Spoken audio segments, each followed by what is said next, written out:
CEO marries a girl by contract, but discovers she's a virgin and falls in love. Hello, my beautiful story family. Welcome back to Mr. Peter Stories. Yesterday was such a special day. It was my birthday. I had an amazing celebration, but I couldn't stop thinking about all of you. Your heartfelt birthday wishes truly made my day unforgettable. I'm so grateful to have you in my life. You're more than an audience. Your family. Oh, how I wish we could have shared my birthday cake together. Just imagine all of us celebrating, laughing, and making memories. It would have been magical. Before we dive into today's story, tell me, did you enjoy the last one? If you loved it, drop a big yes in the comments below. Now let's get started. The evening sun cast long shadows across Israel Chosen's penthouse office, the golden light catching on the edges of the divorce papers that lay before him. At 35, he had built an empire that spanned continents. Yet in this moment, he felt like that small-town boy who had once dreamed too big. His fingers traced the mahogany desk, a reminder of his first successful business deal, as he stared at his soon-to-be ex-wife's signature, the elegant curves of Adrian's handwriting now seeming as false as their marriage had been. Mr. Chosen, his assistant's voice crackled through the intercom. The board is waiting in conference room A. Israel pressed the response button, his voice steady despite the storm raging within. Tell them I'll be there in 5 minutes. Professional as always, even as his personal life crumbled around him. He stood, adjusting his charcoal Tom Ford suit. Armor, really, against a world that had taught him trust was a luxury he couldn't afford. The wall-to-wall windows of his office offered a panoramic view of the city he'd conquered, skyscrapers reaching toward clouds, painted in shades of amber and rose. 5 years ago, he'd stood in this same spot with Adrian, sharing dreams of their future together. Now those memories felt like scenes from someone else's life. The manila envelope on his desk contained more than just divorce papers. There were photographs, evidence of Adrian's betrayal that his private investigator had collected, images of stolen kisses in London cafes, secret meetings in hotel lobbies, and finally, the damning proof. Adrian accepting a ring from James Hartford, CEO of Hartford Global, while still wearing Israel's wedding band. His phone buzzed with a text from his younger sister, Rain. Big brother, please tell me you're not still at the office. You need to rest. Israel's lips curved in a bitter smile. Rest? Sleep had become a distant memory since the day 3 weeks ago when he discovered the truth. That morning had started normally enough, a routine video call with Adrian, who was supposedly in London for a temporary consulting position. She'd looked flushed. Happy even, as she spoke about her projects. It wasn't until later that day, when the first report from his PI landed in his inbox, that he understood the source of her joy. The betrayal wasn't just personal, it was professional too. Hartford Global had been trying to acquire Chosen Industries for years. What better way to gain inside information than to seduce the CEO's wife? The thought made bile rise in his throat. Walking to the wet bar in the corner of his office, Israel poured himself 2 fingers of scotch. Aged 30 years, a gift from his father on the day he'd taken over as CEO. Never let them see you bleed, son, his father had said. The old man had been right about so many things. The liquor burned pleasantly as he swallowed, his reflection in the bar's mirror catching his eye. Dark circles shadowed his steel-grey eyes, and his black hair, usually perfectly styled, showed signs of running his fingers through it too often. He looked every bit the wounded man he was, but he'd be damned if he'd let anyone else see it. A knock at his door interrupted his thoughts. "Enter," he called out, straightening his shoulders. Marcus Chen, his head of legal, stepped in with another stack of papers. "The final settlement documents are ready for your review, sir." Israel nodded, gesturing for Marcus to place them on the desk. "Any surprises?" No, sir. As expected, Mrs. Chosen, Ms. Reynolds now, has agreed to all terms, including the non-disclosure agreement. She's waiving any claim to company shares or property. Of course she was. Hartford Global had made sure she wouldn't need anything from her soon-to-be ex-husband. The thought made his hand tighten around the crystal tumbler. "Sir," Marcus hesitated, "there's something else. The board is concerned about the succession issue." Ah, there it was. The real reason for today's board meeting. Chosen Industries bylaws, written by his traditionalist father, required the CEO to be married with an heir to maintain control. It had never been an issue before. He and Adrian had been young, with plenty of time for children. Now, at 35, with the divorce looming and his position potentially at risk, it had become a critical problem. "They're worried about stability," Marcus continued, "especially with Hartford Global circling. The shareholders need reassurance." Isael set down his glass with deliberate care. "Tell me, Marcus, how does one find a wife who won't sell company secrets to the highest bidder?" The lawyer shifted uncomfortably. "There are arrangements that can be made. Contract marriages aren't uncommon in our circles." A contract marriage. The idea should have repulsed him, yet something about its cold, businesslike nature appealed to his wounded heart. No emotions, no chances for betrayal, just clear terms and mutual benefit. "Draw up a preliminary contract," he found himself saying. "Something ironclad. I want clauses for everything. Infidelity, corporate espionage, social media behavior. Leave nothing to chance." Marcus nodded, making notes on his tablet. "Any specific requirements for potential candidates?" Isael turned back to the window, watching as the city lights began to twinkle in the gathering dusk. "Someone intelligent enough to understand what they're signing up for. Professional background, preferably in finance or law. No existing connections to any competing corporations." He paused, then added, "And absolutely no one from the social circles Adrian frequented." "I'll have HR start discreet screenings," Marcus replied. "The board meeting—" "Yes, I know. I'm coming." Isael gathered the divorce papers, slipping them into his desk drawer. He couldn't afford to show weakness, not now when sharks were circling his company, waiting for any sign of vulnerability. As he followed Marcus toward the conference room, his mind was already shifting gears, strategizing. He'd been a fool once, believing in love and happy endings. It wouldn't happen again. This time, marriage would be what it should have been all along. A business transaction, nothing more. The conference room doors loomed ahead, and Isael straightened his tie, his expression settling into the masked perfection that had earned him the nickname Ice King in business circles. Let them whisper about his failed marriage. Let them wonder about succession plans. He would show them all that Isael Chosen didn't break. He rebuilt, stronger than before. Little did he know that fate had other plans, and somewhere in the city, a young financial analyst named Kaylee Iden was about to receive a phone call that would change both their lives forever. Chapter 2. The Proposition. Kaylee Iden's fingers flew across her keyboard, her green eyes fixed on the multiple spreadsheets displayed across her monitors.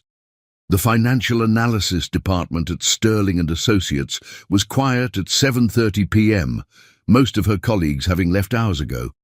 But for Kaylee, late nights were a necessity, not just to prove herself as the youngest financial analyst in the firm's history, but because every extra hour meant another dollar toward her mother's mounting medical bills. A notification popped up on her screen. Hospital payment due. Her shoulders tensed as she quickly minimized it. 3 more years of her mother's experimental treatment, and the insurance only covered 60%. Sometimes it felt like drowning in slow motion. Still here, Wonder Girl. Kaylee looked up to find Jasmine, the office manager, leaning against her cubicle wall. Despite the late hour, Jasmine's makeup remained perfect, her designer outfit unwrinkled. Everything Kaylee, in her modest navy blazer and sensible shoes, was not. "Just finishing the Morrison Group analysis," Kaylee replied, pushing her glasses up her nose. They were her one vanity. Designer frames that brought out the subtle gold flecks in her eyes, a splurge from her first bonus. Jasmine's perfectly shaped eyebrows rose. "You might want to hold off on that one. Word is, Drake Morrison's more interested in a hostile takeover of Chosen Industries than any legitimate business." Kaylee's interest peaked. She'd been following Chosen Industries' stock movements for months, noting patterns that suggested internal turmoil. The recent news of CEO Isael Chosen's impending divorce had sent ripples through the financial world, though the details remained surprisingly private. "Speaking of Chosen," Jasmine continued, her voice dropping conspiratorially, "HR's been getting some interesting calls about you." "Me?" Kaylee blinked, her hand freezing over her mouse. "Why would anyone be calling about me?" Jasmine shrugged, but her eyes gleamed with curiosity. "No idea, but Marcus Chen himself was asking about your background check results. Marcus Chen, head of legal at Chosen Industries." Kaylee's analytical mind immediately began connecting dots, though the picture made no sense. Why would one of the most powerful corporations in the country be interested in a junior financial analyst? Her phone buzzed, displaying an unknown number. Normally, she'd let it go to voicemail, but something made her answer. "Miss Iden," a crisp, professional voice inquired. "This is Marcus Chen from Chosen Industries. I apologize for calling so late, but we have a rather urgent matter to discuss. Would you be available for a meeting tomorrow morning at 9 a.m.? Kaylee's heart raced, but her voice remained steady. "May I ask what this is regarding?" "I'm afraid I can only discuss the details in person. However, I can assure you it's a legitimate business proposition that could be life-changing." Life-changing. The hospital bill notification flickered in her peripheral vision. "I'll need to check with my supervisor." "That's been arranged," Marcus interrupted smoothly. "A car will pick you up at 8:30 a.m. After ending the call, Kaylee sat back, mind whirling. Jasmine had disappeared, leaving her alone with her thoughts and the gentle hum of computers. The next morning found her in the back of a sleek black Mercedes, watching the city transform from her modest neighborhood to the gleaming financial district. The Chosen Industries building rose like a crystal spear against the morning sky, its 100 stories of glass and steel reflecting the sunrise. Security cleared her with surprising efficiency, and before she knew it, she was being led to a private elevator. Her reflection in its mirrored walls showed a young woman trying very hard to look composed. Honey blonde hair neatly twisted into a professional bun, minimal makeup emphasizing her natural features, and a dark grey suit that was the most expensive piece in her wardrobe. The elevator opened directly into a reception area where Marcus Chen waited, his reputation for efficiency evident in every crisp movement as he greeted her. "Miss Iden, thank you for coming. Please, follow me." They entered a conference room with floor-to-ceiling windows, but Kaylee barely noticed the spectacular view. Her attention was immediately drawn to the man standing at the head of the table. Isael Chosen commanded attention like gravity commanded mass. It was simply a law of nature. Tall and impeccably dressed in a custom suit that emphasized his athletic build, he radiated power and control. But it was his eyes that caught her, steel gray and intensely focused, yet holding shadows she recognized from her own mirror, the eyes of someone carrying a heavy burden. "Miss Iden," his voice was deep, with a hint of roughness that suggested lack of sleep. "Please, sit." She took the offered chair, hyper-aware of his presence as he remained standing, studying her with an unreadable expression. Your analysis of the Morrison Group's financial strategies, he began without preamble, particularly your notes on their pattern of hostile takeovers through personal leverage. It's impressive work. Kaylee's mind raced. That analysis was still in progress, not yet submitted to her supervisors. How did you? We have our ways, he cut in smoothly. More importantly, it demonstrates exactly the kind of insight we need. Tell me, Miss Iden, what do you know about contract marriages? The question was so unexpected that for a moment, Kaylee thought she'd misheard. I'm sorry. Marcus slid a document across the table. We're offering you a business proposition, a marriage contract, 2 years minimum, with very specific terms and considerable compensation. Kaylee's hands trembled slightly as she opened the folder. The numbers on the first page made her breath catch, enough to cover her mother's treatment 10 times over. Why me? She managed to ask, proud that her voice remained steady. Isael finally sat, his movements graceful despite his obvious fatigue. Because you're brilliant but unknown, because your background check shows a history of absolute discretion and loyalty, and because you have a pressing need that we can help with, while you help us maintain stability during a crucial period. Her mother's face flashed in her mind, pale and brave in her hospital bed, trying to hide her pain. The medical bills, she whispered. All covered, plus a substantial trust for future care, Marcus confirmed, along with other benefits detailed in Section 3. Kaylee forced herself to think analytically, to approach this like any other business proposition. And what exactly would be required of me? Public appearances as my wife, residence in my penthouse, participation in social events relevant to the company, and, Isael paused, his expression hardening slightly, an heir within the 2-year period. An heir. The clinical term couldn't disguise what that meant. Kaylee felt heat rise in her cheeks, but kept her expression professional. The contract includes strict confidentiality clauses, Marcus added, and significant penalties for any breach of terms, particularly regarding business intelligence or, he glanced at Isael, personal matters. Kaylee understood the unspoken reference to his ex-wife's betrayal. The business world was rife with rumors, though the details had been kept surprisingly quiet. How long do I have to decide? She asked, her mind already calculating probabilities and consequences. Until 5 p.m. today, Isael replied, standing. I have a board meeting at 6, where I need to present either a signed contract or a different solution. He moved to leave, then paused beside her chair. This close, she could smell his expensive cologne and see the faint shadow of stubble along his jaw. Miss Iden. His voice was lower, almost gentle. I know this is overwhelming, but sometimes the most life-changing opportunities come disguised as impossible choices. After they left, Kaylee sat alone in the conference room, staring at the contract before her. The sun had fully risen now, bathing the city in morning light. Somewhere in that sprawl of buildings was her mother's hospital, where monthly bills arrived with the regularity of terminal illness. Somewhere was her tiny apartment with its second-hand furniture and careful budgets. And here, in this room high above it all, was a chance to change everything at the cost of only 2 years of her life and her heart's independence.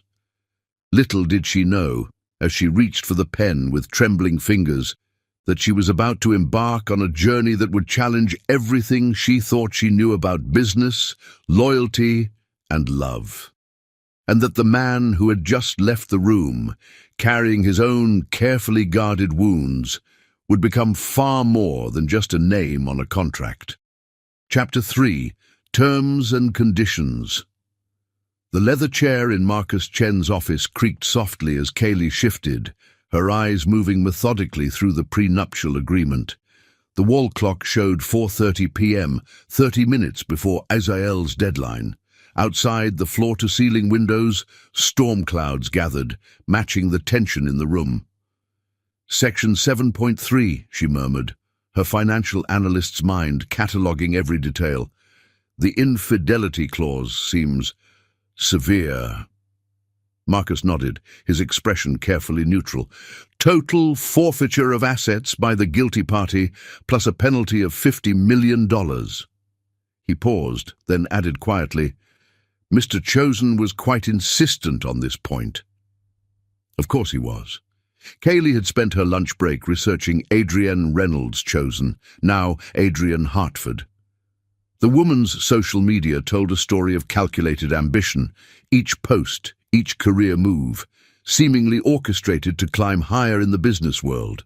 Her marriage to James Hartford had been announced with stunning speed after the divorce filing.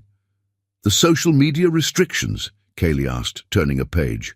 All posts must be approved by the PR department. We'll provide guidelines for appropriate content and frequency. Marcus gestured to a thick addendum. You'll have a personal stylist, social secretary, and security detail. Everything from your wardrobe to your daily schedule will be coordinated to maintain the image of a proper Chosen Industries executive spouse. The door opened, and Isael entered, his presence immediately filling the room. He'd shed his suit jacket, his crisp white shirt sleeves rolled up to reveal strong forearms. Despite his casual appearance, power radiated from every movement as he took the seat beside her. "How are we progressing?"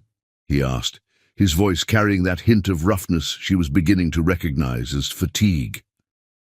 "Miss Iden has some concerns about Section 12, Marcus replied. "Ah, yes, Section 12, the air requirement." Kaylee felt heat rise in her cheeks, but forced herself to meet Isael's gaze. "The timeline seems aggressive." "The board requires an heir within 2 years, Isael stated flatly. "However, I'm willing to add a clause regarding medical privacy and personal comfort levels within that time frame." Something flickered in his eyes. Was it consideration? Before she could analyze it, his phone buzzed. The message made his jaw tighten. "Drake Morrison just bought another 2% of our shares through a shell company," he informed Marcus. "He's getting bolder." "All the more reason to finalize this today," Marcus responded, sliding another document forward. "The marriage license is ready. Once signed, we can have the ceremony tomorrow morning." Tomorrow? Kaylee's heart raced. Everything was moving so fast. She looked down at Section 15.4, divorce terms after contract completion. The settlement was beyond generous, ensuring she and her mother would never want for anything again. "I have a counter-proposal," she said suddenly, surprising herself as much as them. Both men turned to her, Isael's eyebrows rising slightly. "Regarding," he prompted, "Section 9.2, my role in the company." Kaylee sat straighter, channeling every ounce of professional confidence she'd developed. "You're not just getting a wife, Mr. Chosen. You're getting a financial analyst with specific insights into Drake Morrison's tactics. I want to be more than a figurehead." A strange expression crossed Isael's face, something almost like respect. "What exactly are you proposing?" "I want access to the company's financial data, not just surface level, but deep analysis permissions. If Morrison is planning something, it'll show in the numbers first." She met his gaze steadily. "You need someone who can spot patterns others might miss, someone whose loyalty is guaranteed by both contract and personal interest." Marcus began to object, but Isael held up a hand, studying her with those intense grey eyes. "And in return, I'll sign everything else as is, including the 2-year timeline." Kaylee's heart pounded, but her voice remained firm. "But I want to actually help protect your company, not just serve as window dressing." Thunder rumbled outside as silence filled the office. Isael stood, moving to the window to watch the approaching storm. His reflection in the glass showed an expression she couldn't quite read. "Add it," he finally said. "Full analysis permissions. Direct report to me. Weekly briefings. He turned back to her. But understand this. If you sign these papers, your loyalty belongs to me and this company completely. There's no middle ground. The intensity of his gaze made her breath catch. I understand. Marcus began modifying the documents as Isael's phone buzzed again. This time, his sister Rain's name appeared on the screen. Shouldn't you be resting? He answered, his tone softening slightly. A pause. Yes, the contract marriage is proceeding. Another pause. No, you can't meet her yet. The press conference is scheduled for... He moved to the corner of the office, continuing his conversation in low tones. Kaylee used the moment to study him. Despite his commanding presence, signs of strain showed in the tension of his shoulders, the slight shadows under his eyes. This wasn't just business for him. It was personal. Morrison's attempted takeover, coming so soon after Adrian's betrayal, threatened everything he'd built. Miss Iden, Marcus's voice drew her attention back. The modifications are complete. Shall we proceed? The next hour passed in a blur of signatures and initials. Each page felt heavier than the last as Kaylee signed away her independence. Yet somehow, watching Isael's strong hand move confidently across each document, she felt less like she was giving up her freedom and more like she was stepping into something significant. The final signature was witnessed by Marcus and his assistant just as the storm broke outside. Rain lashed against the windows as Isael stood, buttoning his suit jacket. The car will take you home to pack essentials, he informed her, all business again. The rest of your belongings will be moved tomorrow. The ceremony is at 9 a.m. in the penthouse. Small, private, just legal witnesses. And after? Kaylee asked, trying to process that in less than 24 hours. She'd be Mrs. Chosen. After, we have a press conference announcing our marriage and your appointment as special financial analyst. His lips curved slightly. You did want to be more than window dressing, correct? Before she could respond, his phone buzzed yet again. This time, his expression darkened as he read the message. Morrison's called an emergency shareholders meeting for next week, he told Marcus. He's making his move sooner than expected. The marriage announcement should stabilize things, Marcus assured him. Speaking of which, the ring... Isael removed a small velvet box from his pocket, and Kaylee's heart skipped despite herself. The diamond was stunning, elegant rather than flashy, with Art Deco-inspired details that somehow perfectly matched her aesthetic. The family ring stays in the vault, he said quietly, as he slid it onto her finger. His touch was unexpectedly gentle, his hands warm against her cold fingers. This one suited you better. The fact that he'd chosen it specifically for her, that he'd noticed her style preferences even during their brief interactions, caused an unfamiliar warmth in her chest. The ring fit perfectly. Thank you, she whispered, and something shifted in his expression before he quickly masked it. The car is waiting, he said, stepping back. Marcus will send you the schedule for tomorrow.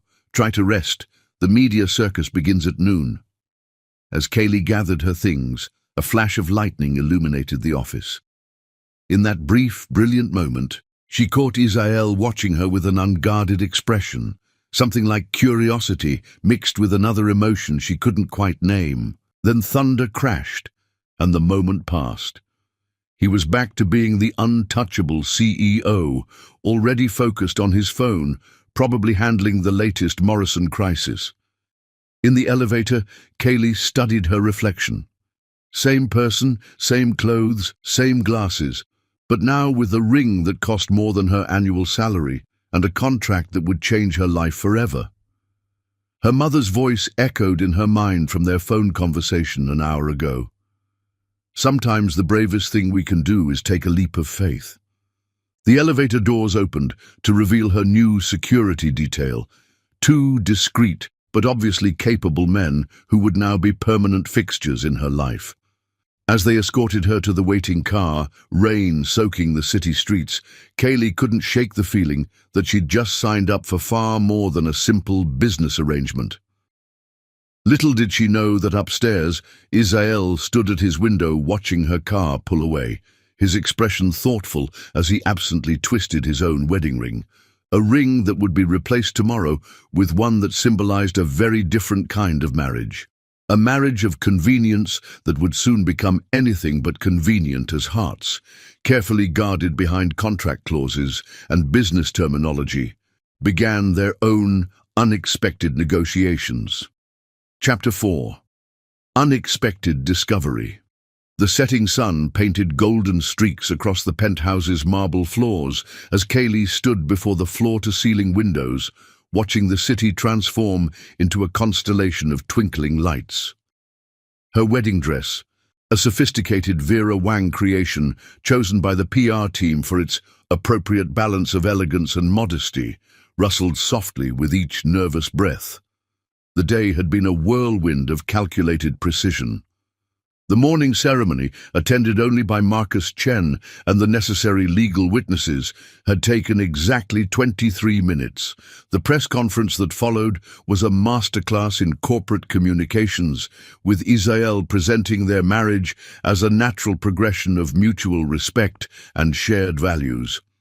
Now, 12 hours later, she was Mrs. Kaylee Chosen, and social media was ablaze with speculation about the Ice King's surprise wedding. Mrs. Chosen. She turned to find Marina, the housekeeper, standing discreetly by the master suite's entrance. "Your evening preparations are complete, and Mr. Chosen will be arriving shortly. He just finished his conference call with the Tokyo office." Even their wedding night was scheduled like a business meeting. Kaylee's hands trembled slightly as she smoothed down her silk nightgown. Another carefully selected item, this one from La Perla. The fabric probably cost more than her old apartment's monthly rent. "Thank you, Marina," she managed, proud that her voice remained steady. The older woman's eyes softened with something like sympathy before she quietly withdrew. Alone again, Kaylee moved to the ensuite bathroom, its marble and glass luxury still foreign after just one day. Her reflection showed a woman transformed, honey blonde hair falling in soft waves, courtesy of the stylist, subtle makeup enhancing her green eyes, carefully maintained from the day's events, and a body veiled in ivory silk that made her look more sophisticated than she felt. The sound of the bedroom door opening made her heart leap into her throat. She heard Israel's footsteps, the subtle shift of fabric as he removed his suit jacket, the quiet clink of his cufflinks being placed on the dresser. Kaylee. His deep voice carried through the bathroom door. He'd started using her first name during the press conference, the syllables rolling off his tongue with practiced ease.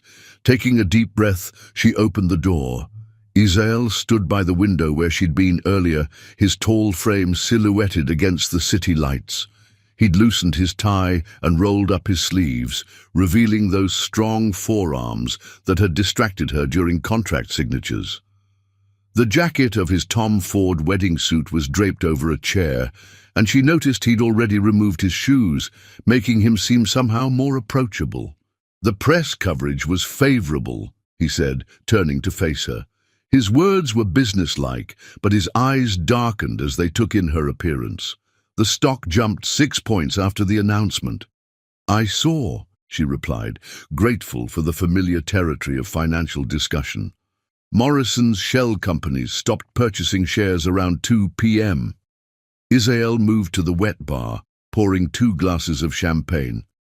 "Celebrating our successful merger." The hint of irony in his voice made her lips curve despite her nervousness. Something like that. She accepted the glass, their fingers brushing briefly. The contact sent an unexpected shiver down her spine. "You handled the press conference well," he observed, studying her over the rim of his glass. "Even that question about Adrienne." "Yes, the reporter who'd tried to provoke a reaction by asking how it felt to follow such a notorious predecessor. Kaylee had smiled and replied that she preferred to focus on the future rather than the past, earning an approving nod from Marcus. The PR team's briefing was thorough, she said, taking a sip of champagne to steady her nerves. The vintage was excellent, probably worth more than her old car. "They didn't tell you to look at me that way when you answered," Isael replied, his voice dropping slightly. "That was all you." Heat rose in her cheeks as she remembered the moment, how she'd instinctively turned to him, her response genuine despite the orchestrated nature of their marriage. Something had passed between them then, something that made the reporters lean forward in their seats. He set down his glass and moved closer, his height making her tip her head back to maintain eye contact. "We should discuss expectations for tonight." Her heart raced at his proximity.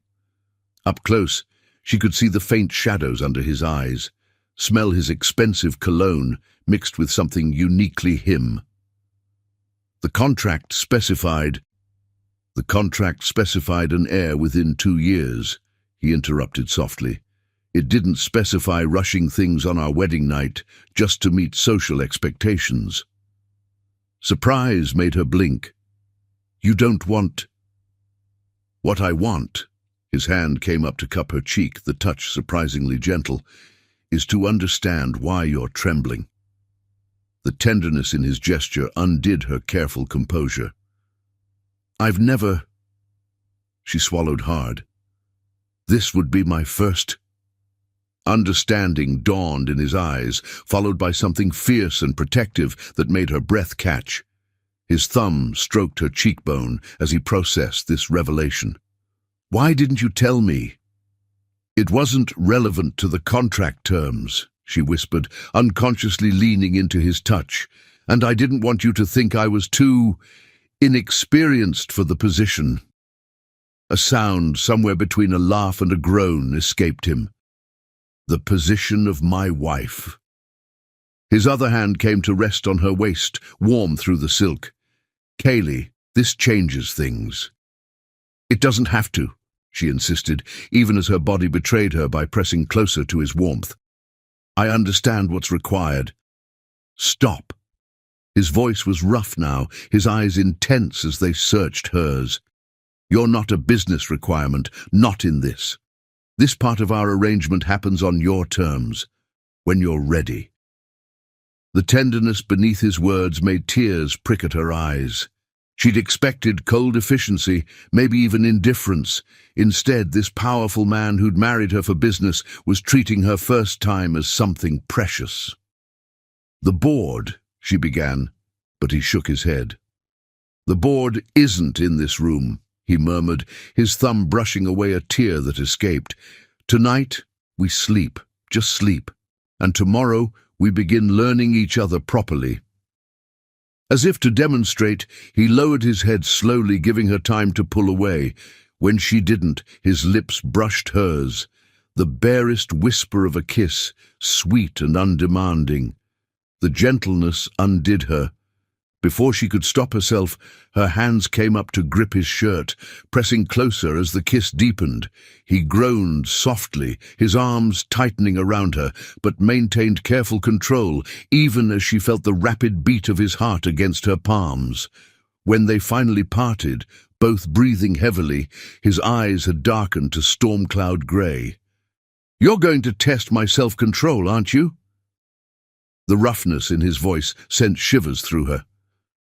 "I thought you didn't believe in tests anymore," she replied softly, referencing his comment during the press conference about their relationship being built on trust rather than trials. Something flickered in his expression. Surprise, followed by what might have been admiration. "You're dangerous," he murmured, pressing his forehead to hers. "Using my own words against me already." They stood like that for a moment, sharing breath before he slowly released her.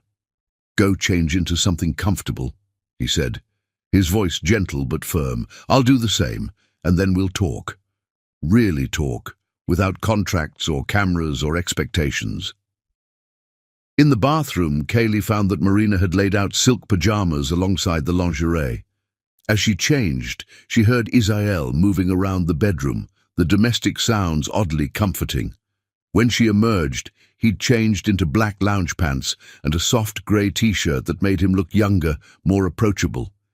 He'd turned down the bed and was sitting against the headboard, legs stretched out on top of the covers. Patting the space beside him, he said simply, "Come here." Kaylee hesitated only a moment before joining him, careful to leave space between them. To her surprise, he immediately pulled her closer, arranging her against his side with her head on his shoulder. "Better," he murmured. "Now tell me about your mother's treatment, the real story, not the sanitized version in your background check." The unexpected question, asked with genuine interest, broke down her remaining walls.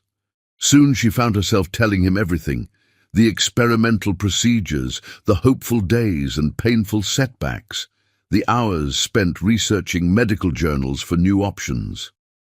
He listened intently, asking occasional questions that showed he was truly processing her words. His hand absently stroked her hair, the gesture seemingly unconscious but deeply soothing. "The contract's medical coverage will give her access to any treatment she needs," he said when she finished. "I'll have Marcus expedite the paperwork tomorrow." Tears pricked her eyes again at his matter-of-fact kindness. "Thank you." "Don't thank me for basic decency," he replied, his voice rumbling under her ear. "Now, your turn to ask me something. Anything you want to know about your new husband?" She thought for a moment. "Why did you really give me access to the company's financial data? The truth, not the business reason." His chest rose and fell with a deep breath. "Because when you proposed it, you looked alive in a way you hadn't during all the contract discussions. Like you weren't just accepting a role, but claiming your place." His fingers continued their gentle stroking of her hair. "It reminded me of myself at your age, back when business was about more than just power and protection." The vulnerability in his admission made her heart ache. Acting on instinct, she turned her face into his neck, pressing a soft kiss to his pulse point. His breath caught, his arm tightening around her. "Careful," he warned, though his voice held more amusement than censure. "I'm trying to be a gentleman here." "You're succeeding," she assured him, settling back against his shoulder. "Tell me about Tokyo." The call seemed intense. They talked for hours, sharing stories and observations, gradually relaxing into each other's space. Kaylee learned about his sister Rain's environmental activism, his father's traditional values that shaped the company culture, his passion for restoration of classic cars. In turn, she told him about her college years studying advanced economics, her dream of starting a foundation for families facing medical debt, her secret love of trashy romance novels. Somewhere around midnight, exhaustion began to overtake them. Isael insisted she take the ensuite bathroom first, and when she returned, he'd arranged the pillows and turned down the covers properly. "Sleep," he said softly, pressing a kiss to her forehead before heading to the bathroom himself. "Tomorrow starts early." Lying in the massive bed, surrounded by luxury but comforted most by the sound of running water and quiet movement from the bathroom, Kaylee reflected on the unexpected turn her wedding night had taken. She'd expected business-like efficiency at best, cold duty at worst. Instead, she'd discovered layers to Isael Chosen that made her heart flutter in a decidedly non-contractual way. When he returned and slid under the covers beside her, she was already half asleep. His arm curved around her waist, drawing her back against his chest in a position that felt surprisingly natural. "Rest," he murmured against her hair. "I've got you." As she drifted off, Kaylee realized that somewhere between the contract signing and this moment, something fundamental had shifted.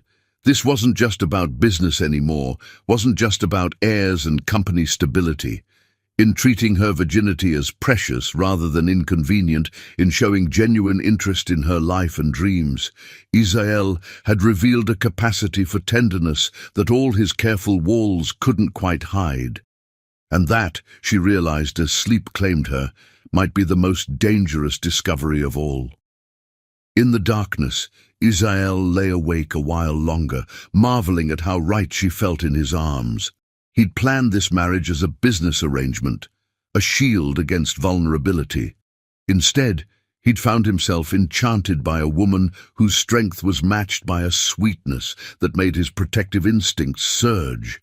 "What are you doing to me?" he whispered to her sleeping form, allowing himself one more gentle kiss to her hair before closing his eyes.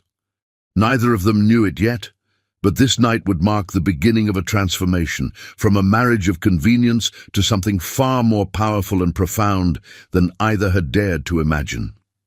Chapter 5. Growing Tensions. 3 weeks into their marriage, Kaylee was burning midnight oil in her office, surrounded by financial reports and market analyses.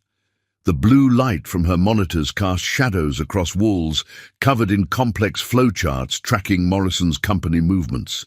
Something about his latest acquisitions pattern nagged at her analytical mind. Found something interesting. She jumped at Isael's voice, looking up to find him leaning against her doorframe. Even at this late hour, he looked impeccable in his tailored suit, though she noticed the slight loosening of his tie, a sign of his own long day. Maybe. She pulled up a series of transactions on her main screen. Look at Morrison's acquisition pattern. He's not just buying shares through shell companies anymore. He's systematically targeting our supply chain partners. Isael moved behind her chair, his presence warm and solid as he studied the data. The subtle scent of his cologne made her pulse quicken, but she forced herself to focus. Here, she pointed to a particular cluster of transactions. 3 pharmaceutical research companies, all acquired through different shell corporations, all with contracts to chosen industries. But the timing. What about it? His hand rested on the back of her chair, fingers just brushing her shoulder. They were all purchased 3 months before your divorce filing became public. She pulled up more data. And look at their research focus. Fertility treatments, reproductive medicine, genetic enhancement. Isael went very still behind her. "Show me the funding sources." Her fingers flew across the keyboard, bringing up complex financial webs. That's the interesting part. The money's being routed through Singapore, but if you trace it back, she highlighted a series of transactions. It all leads to one holding company, Phoenix Global Investments. I've never heard of them. You wouldn't have. They were incorporated exactly 1 day after. She hesitated. After what? After your first date with Adrian. The temperature in the room seemed to drop. Isael straightened, moving to stare out her office window at the city lights. It wasn't chance, he said quietly. Meeting her at that gala, the whole relationship, was possibly orchestrated. Kaylee stood, torn between giving him space and offering comfort. But Isael, there's more. The pharmaceutical companies? They're all working on something called Project Phoenix. And the preliminary research, she swallowed hard. It involves fertility enhancement drugs. He turned back to her sharply. What kind of enhancement? The documents are heavily redacted, but I found references to multiple birth rates, success probability factors. She met his eyes. They were developing ways to guarantee twins or triplets. Understanding dawned in his expression, followed by something darker. To ensure an heir quickly, make any marriage harder to dissolve, and tie the chosen wife to the company permanently through children. Kaylee's analytical mind was racing ahead. But why go to such elaborate lengths, unless ... unless taking over Chosen Industries was only part of the plan. Isael moved back to her desk, studying the financial webs she'd mapped. These research facilities, the drug development, they're using my company's resources for something bigger. A notification popped up on Kaylee's screen, an email from an unknown sender. Her blood chilled as she read it. Clever analysis, Mrs. Chosen. But some secrets are better left buried. Ask your husband about Project Phoenix, or better yet, ask Adrienne, while you still can. Isael's hand gripped her shoulder as he read the threat. Before either could speak, her office window exploded inward, glass spraying across her desk. Isael yanked her down, covering her body with his, as a brick landed where she'd been sitting moments before. "Security!" His voice was sharp as he activated his phone's emergency protocol, but his hands were gentle as they checked her for injuries. "Are you hurt?" "I'm fine," she assured him, though her heart raced. The brick had a note attached. "Next time, won't miss." Marcus burst in with security teams, efficiently securing the area while Isael kept Kaylee close, his arm protective around her waist. "Sweep the building," he ordered. "I want every security feed from the last 24 hours analyzed, and get that glass cleaned up." He looked down at Kaylee. "You're moving your office next to mine. No arguments." She started to protest, but the fierce concern in his eyes stopped her. This wasn't just her CEO being protective. This was her husband, genuinely afraid for her safety. "Okay," she agreed softly, letting him pull her closer. Hours later, after security sweeps and police reports, they sat in Isael's penthouse office. Kaylee had changed into one of his spare shirts, the expensive fabric swimming on her frame, but somehow comforting. "We need to talk about what you found," Isael said finally, handing her a glass of wine. "All of it." She curled into the leather sofa, watching him pace. "You think Morrison's working with someone inside Chosen Industries?" "Has to be. The timing of those acquisitions, the information about the divorce." He ran a hand through his hair. "Someone high-level, someone who would know about—" "Project Phoenix?" she suggested quietly. He stopped pacing, turning to look at her with an intensity that made her breath catch. "I never told anyone this, but before Adrienne left, she tried to convince me to invest in a pharmaceutical research project. Said it would revolutionize the fertility industry. Let me guess, the project name? Phoenix." He moved to sit beside her, close enough that she felt his warmth. "I refused. The protocol seemed questionable, the ethics murky. She was surprisingly angry about it." Kaylee's mind connected more dots. The shell companies, the research facilities, they needed your company's resources, your connections. When you wouldn't cooperate, they found another way in. His jaw clenched. "Through you." She set down her wine, turning to face him fully.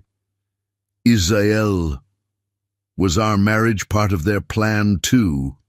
His eyes snapped to hers, something fierce and protective flaring in them. "Number finding you, choosing you, that was all me. They might have pushed me toward a contract marriage, but you—" His hand came up to cup her cheek. "You were never part of their scheme." The tenderness in his touch made her heart race.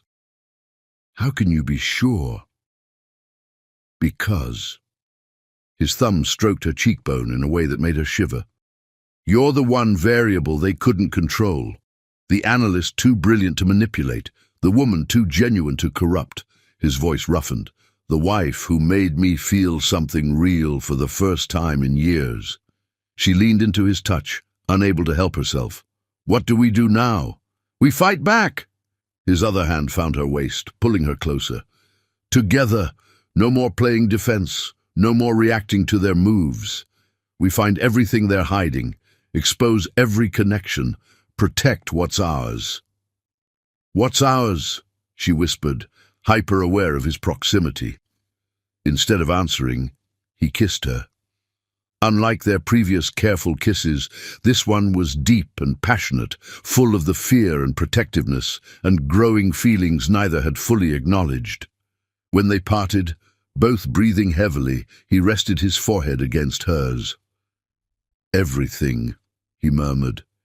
"The company, our marriage, this thing growing between us that terrifies and thrills me in equal measure." She curled her fingers into his shirt, anchoring herself.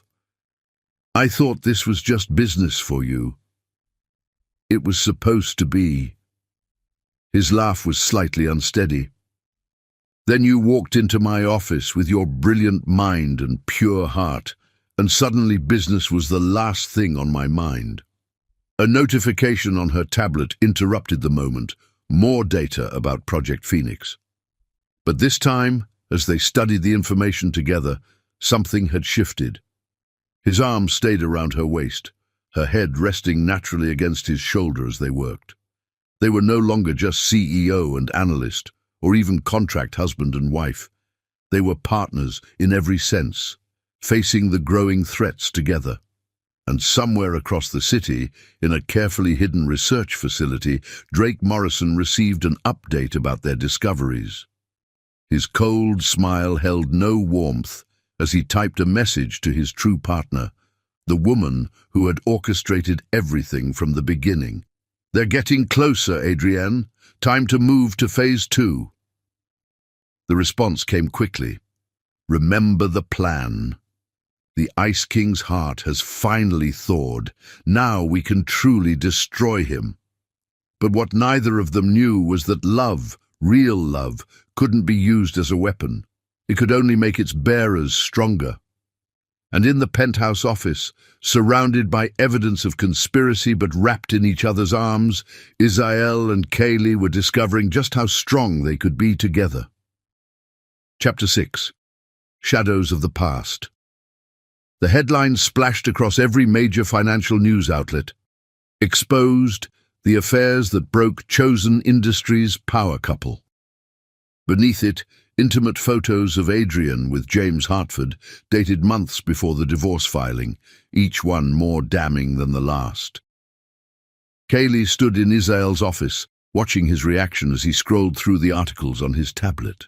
After 6 weeks of marriage, she'd learned to read the subtle signs of his distress, the tightness around his eyes, the almost imperceptible clench of his jaw. "They're trying to destabilize you before the shareholders' meeting," she said softly, moving to perch on his desk beside him. "The timing's too perfect." Isael set down the tablet, rubbing his temples. "Morrison's work, no doubt, though how he got these photos—" "Actually," Kaylee interrupted, pulling up her own research on her laptop, "I don't think it was Morrison. Look at the metadata from the published images." He leaned closer, his shoulder pressing against her hip as he studied the screen. The casual intimacy of the contact still made her heart skip, even after weeks of growing closer. "The timestamps," he murmured, focus sharpening. "These were taken by—" "Your own security team," she confirmed. "The ones you hired to investigate Adrienne. The photos were stored in Chosen Industries' secure servers." His expression darkened. "Another leak from inside." But not just any leak. Kaylee pulled up more data. The access logs show these files were downloaded using executive-level credentials.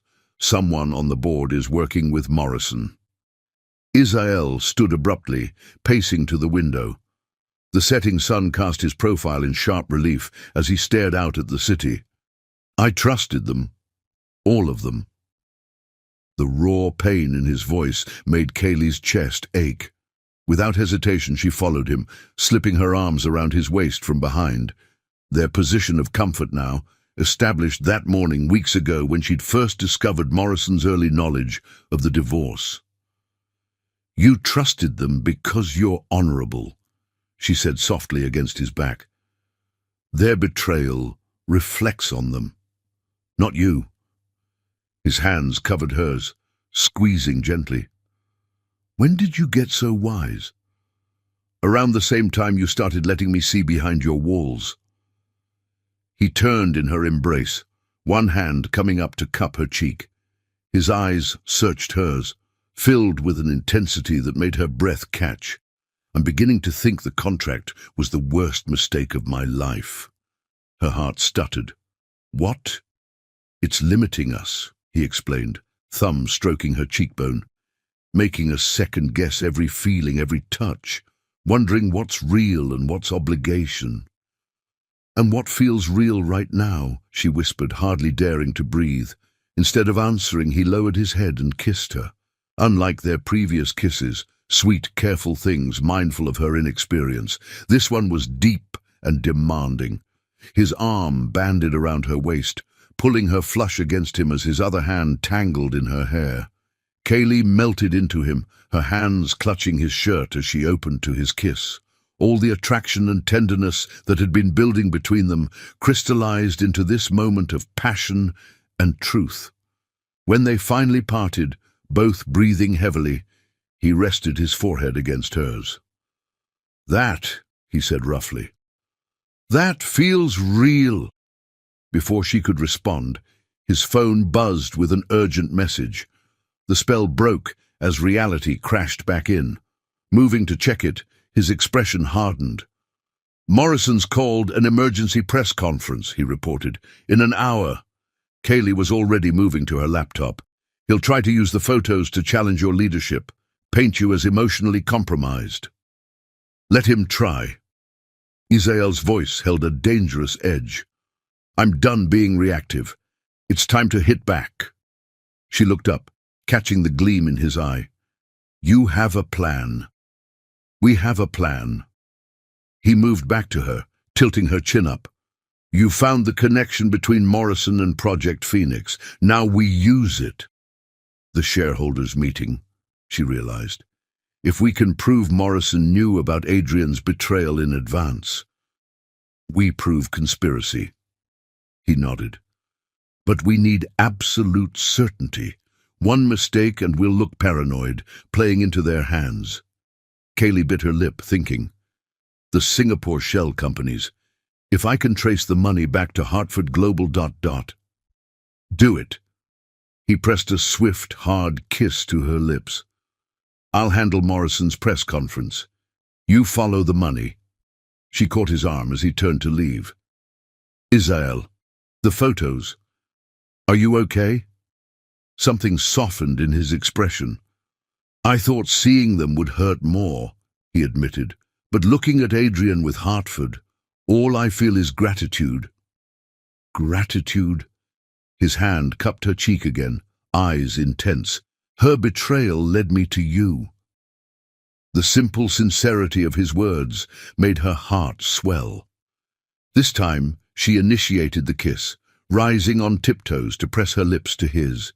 He responded immediately, gathering her close for a moment that felt like a promise. The phone buzzed again. Marcus, with press conference preparations. They separated reluctantly, though Isael's hand lingered on her waist. "Be careful," he murmured. "Morrison's desperate now. That makes him dangerous." "I will, if you will," she countered, straightening his tie in their familiar gesture. His smile held a predatory edge. "Oh, I'm counting on him underestimating me, just like he underestimated my wife." The pride in his voice made her stand straighter. As he left to prepare for the press conference, Kaylee turned back to her laptop with renewed determination. She'd earn that pride, protect this man who was becoming far more than just her contract husband. Hours later, she was deep in financial records when she found it, the smoking gun that proved Morrison's connection to Hartford Global. But it was the next document that made her blood run cold. Project Phoenix wasn't just a corporate takeover, it was something much worse. Her hands shook as she dialed Isael's number. "I found it," she said when he answered. "But Isael, it's bigger than we thought. So much bigger." "Come to the penthouse," he replied, his voice tight with concern. "Don't stop for anything. I'm sending extra security." She gathered her evidence and headed for the elevator, mind racing. The pieces were falling into place, revealing a conspiracy that went beyond business rivalry into something potentially devastating. In the penthouse, she found Israel pacing, his tie loosened and sleeves rolled up. The press conference had been brutal, Morrison throwing accusations, implying instability at Chosen Industries. But Israel had remained ice-cold, his responses calculated to project strength. The moment she entered, he pulled her into his arms, holding her tightly for a long moment before stepping back to look at her findings. As she explained what she'd discovered, his expression grew increasingly grim. When she finished, silence filled the penthouse. "If you're right," he finally said, "we're not just fighting for the company anymore. We're fighting for lives." "I'm right." She pulled up more documents. "Look at the testing data, the signatures. The shell companies weren't just for buying shares. They were hiding research facilities." Israel studied the evidence, his analytical mind processing implications. "We'll need help. This is beyond corporate law now." "I know someone," she offered hesitantly. "From college. She works for the FBI's Financial Crimes Division." He nodded slowly. "Make the call, but Kaylee—" His hands framed her face. "This puts you in danger, real danger. Maybe you should—" "Don't." She covered his hands with hers. "Don't you dare suggest I leave. We're in this together." Something fierce and protective flashed in his eyes. Then he was kissing her again, hard and desperate, pouring all his fear and need into the contact. When they parted, both breathless, he pressed his forehead to hers. "Together," he agreed roughly, "but promise me you'll be careful. I can't lose you, too." The vulnerability in his voice made tears prick her eyes. "You won't," she whispered. "I'm not going anywhere." They stood together at the penthouse windows, watching night fall over the city. Tomorrow would bring new battles, new dangers, but tonight they held each other, drawing strength from a connection that had grown far beyond their careful contract into something neither had expected, but both now cherished. Neither spoke of love yet. It was too soon, too tangled with duty and obligation. But as Israel's arms tightened around her, as Kaylee leaned back against his solid warmth, both felt it growing, inevitable as the sunrise. Chapter 7. Threats and Promises. The early morning silence of Chosen Industries' executive floor was shattered by the sound of breaking glass. Kaylee stumbled back from her desk, heart racing as she stared at the object that had just crashed through her office window, a brick wrapped in paper, the message clear. "Back off, or the next one won't miss." Her hand instinctively went to her stomach, where for the past few days she'd been harboring a secret suspicion. The morning sickness had started subtly, but as a woman who tracked everything meticulously, she knew her body's rhythms. She hadn't told Israel yet, wanting to be certain before adding this complication to their already tense situation. "Mrs. Chosen." Security burst through the door, weapons drawn. Behind them came Marcus Chen, his usually composed face tight with anger. "I'm fine," she assured them, though her voice shook slightly. "It didn't—" "Kaylee!" Israel's voice cut through the chaos as he pushed past everyone to reach her. His hands moved over her quickly, checking for injuries before cupping her face.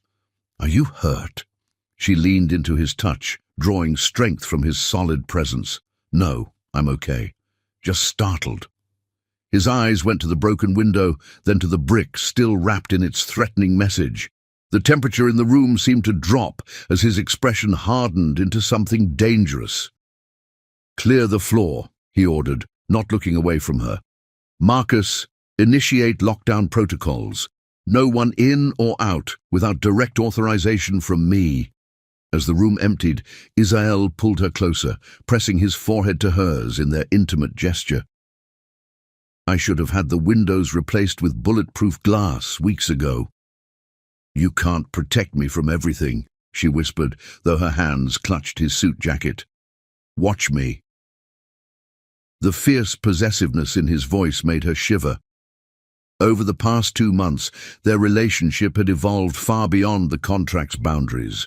What had started as careful attraction had blazed into something powerful and real, though neither had yet put it into words. "The FBI is close to proving Morrison's connection to Project Phoenix," she said, trying to focus on business. "This just shows we're getting to him." Izael's hand slid to her waist, holding her protectively. "He's escalating. First threats by text, now this. What's next? A car. Accident? A mugging gone wrong? Hey," she pulled back enough to meet his eyes, "don't let them get in your head. That's what they want." His laugh was harsh. "They're already in my head. Every time you leave my sight, every morning I wake up and you're not there because you're already working." He broke off, jaw clenching. "Then let me move my office," she suggested softly. "Next to yours, like you wanted." He blinked in surprise. She'd been resistant to the idea before, wanting to maintain professional boundaries. But now, "What changed your mind?" "Everything," she wanted to say.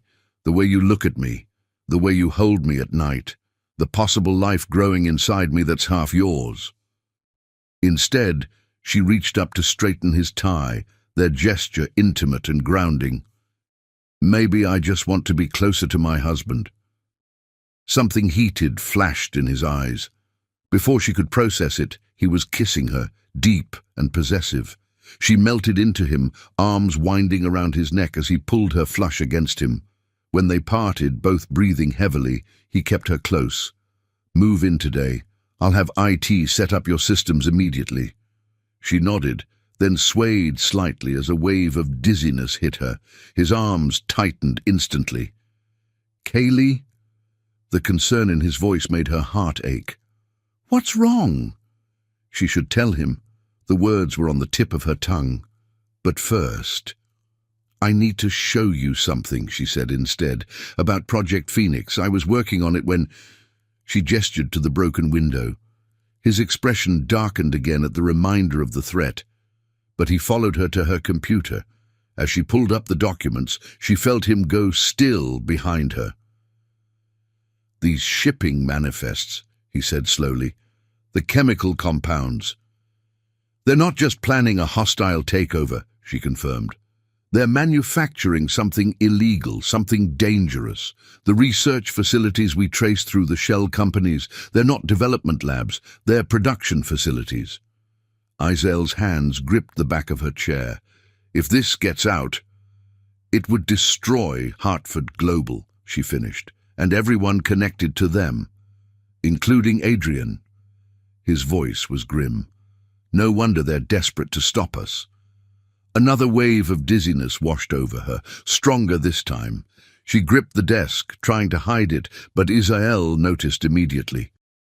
"That's it," he said firmly. "You're seeing the doctor, now." "I'm fine," she protested. "We need to focus on—" "You're not fine." His voice gentled as he turned her chair to face him. "You've been pale for days, barely eating. Don't think I haven't noticed." The concern in his eyes undid her. "Izael." "Please," he said softly, "let me take care of you." Those words, from this powerful man who trusted so rarely, broke down her last resistance. "Okay," she whispered, "but I think I know what's wrong." His expression sharpened. "Tell me." Instead of speaking, she took his hand and placed it low on her stomach. For a moment he looked confused. Then understanding dawned in his eyes, followed by something she'd never seen before, raw, unguarded joy. "You're sure?" His voice was rough with emotion. "Pretty sure," she admitted. "I wanted to confirm before telling you, with everything else happening." He cut her off with a kiss, this one achingly tender. When he pulled back, his hand still rested protectively over her stomach. "Everything else just became secondary," he said firmly. "Your safety, your health, our—" he swallowed hard, "our baby. That's all that matters now. The company can wait an hour while I take my wife to the doctor." His tone brooked no argument. Marcus can handle the crisis response. Right now, this is more important. As if to emphasize his point, he lifted her into his arms, ignoring her startled squeak. Isael, I can walk. Humor me, he murmured, pressing a kiss to her temple. I just found out I'm going to be a father. I'm allowed to be overprotective. In the car, with security following closely, Kaylee curled into his side. His hand never left her stomach, thumb stroking gentle patterns that made her heart flutter. I know the timing isn't ideal, she said softly, with Morrison and Project Phoenix. The timing is perfect, he interrupted. This? His hand pressed gently against her stomach. This is everything I never let myself hope for. A child with a woman He broke off, but Kaylee's heart raced at what he'd almost said. Before she could respond, her phone buzzed with a message from her FBI contact. Evidence secured. Moving on facilities tonight. Stay safe. Isael read it over her shoulder, his arm tightening around her. It's almost over. But Morrison's still out there, she reminded him, and now he's escalating. Let him. Isael's voice held that dangerous edge again. He threatened my wife, endangered my child. When this is done, there won't be enough pieces left of him to fill a prison cell. The doctor's office was already cleared by their security team when they arrived. An hour later, Kaylee lay on an exam table, gripping Isael's hand as the ultrasound technician moved the wand over her stomach. And there, the technician pointed to the screen, a strong heartbeat.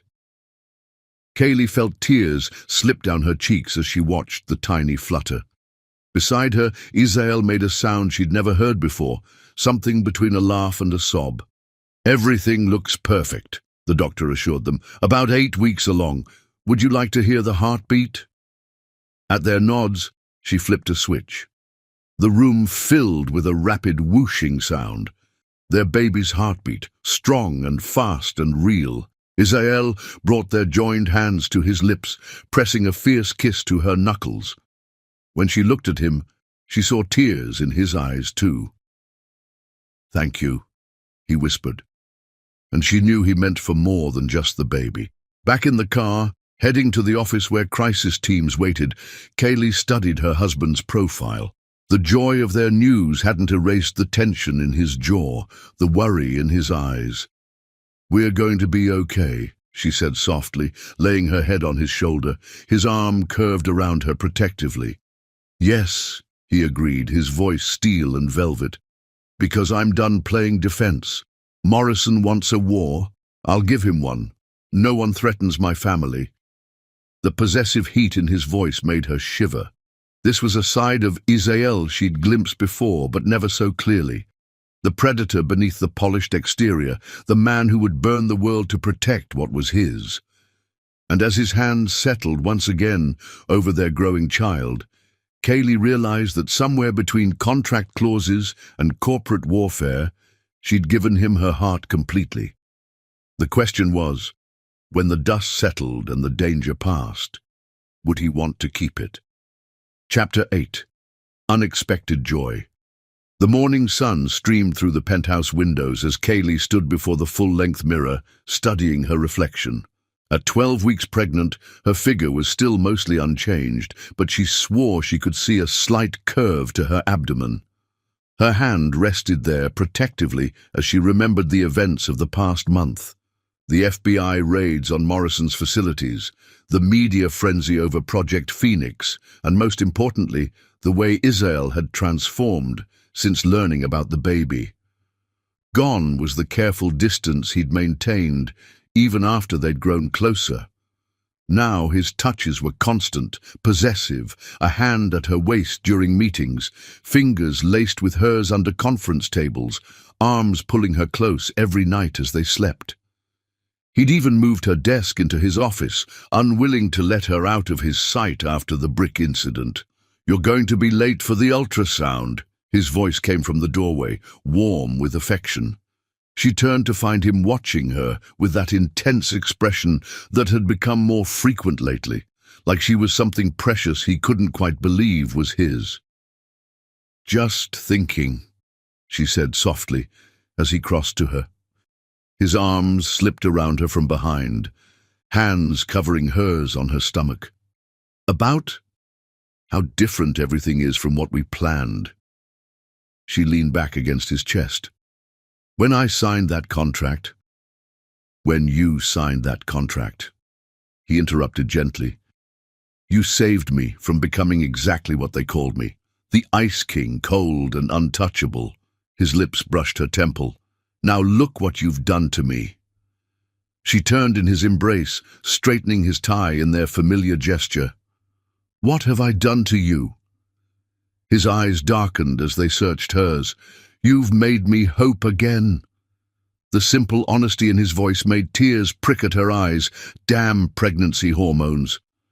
Before she could respond, his phone buzzed with a message from security. The car was ready. The drive to the doctor's office was quiet, both lost in thought. Kaylee's hand remained entwined with Isael's, his thumb stroking absent patterns on her skin. The past month had brought major developments in the Project Phoenix case, evidence of illegal chemical manufacturing, proof of Morrison's connection to Hartford Global, and most damning, a paper trail leading straight to James Hartford's private accounts. But Adrian remained elusive, her role in the conspiracy still unclear. The thought made Kaylee's protective instincts flare. Her free hand moved to her stomach, making Isael's grip tighten. "Stop worrying," he murmured. "The FBI has Hartford in custody. Morrison's assets are frozen. It's almost over." "I know," she sighed. "I just can't help feeling like we're missing something." He brought their joined hands to his lips, kissing her knuckles. "Today is about our baby, not them.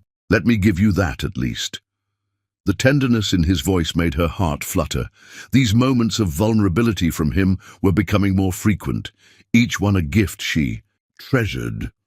At the doctor's office, now familiar with their security protocols, they were quickly shown to an exam room. Kaylee changed into a gown, trying to ignore how her hands shook slightly. Something felt different today, anticipation or anxiety, she couldn't tell. Isael helped her onto the exam table, his touch gentle but sure. When the technician entered with the ultrasound machine, his hand found hers immediately. "All right, Mrs. Chosen."